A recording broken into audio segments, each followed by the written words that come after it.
આજે એક સરસ વાત શેર કરું છું.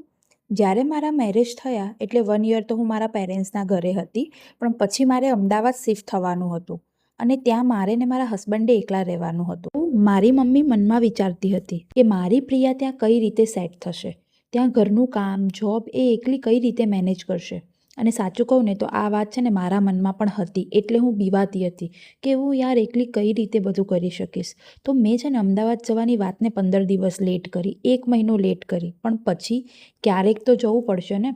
પછી તો મનથી મક્કમ થઈ ગઈ, આજે નહીં તો કાલે જવાનું તો છે જ. પછી અમદાવાદ આવી ગઈ. 4-5 દિવસ રડી, ફાવતું નહોતું પેરેન્ટ્સ વગર, ઘરના કામમાં પણ થોડો પ્રોબ્લેમ્સ આવતો હતો અને પછી 10 દિવસની લીવ પછી મારી જોબ પણ ચાલુ થઈ ગઈ હતી, તો બહુ જ પ્રોબ્લેમ આવતા હતા. અને પછી ધીમે ધીમે ટેવાઈ ગઈ, પરફેક્ટ ટાઈમિંગ સેટ થઈ ગયું અને પછી ઘર, કામ, જોબ બધું સાથે મેનેજ થઈ જતું હતું. અને કદાચ જો મેં એ ટાઈમે આવવાનું ડિસિઝન ના લીધું હોત તો અત્યારે નાની એજમાં હું ઘર ચલાવતી ના થઈ હોત અને મમ્મીનો પાલવ મૂકીને પતિનો હાથ ક્યારેય ના પકડી શકી હોત.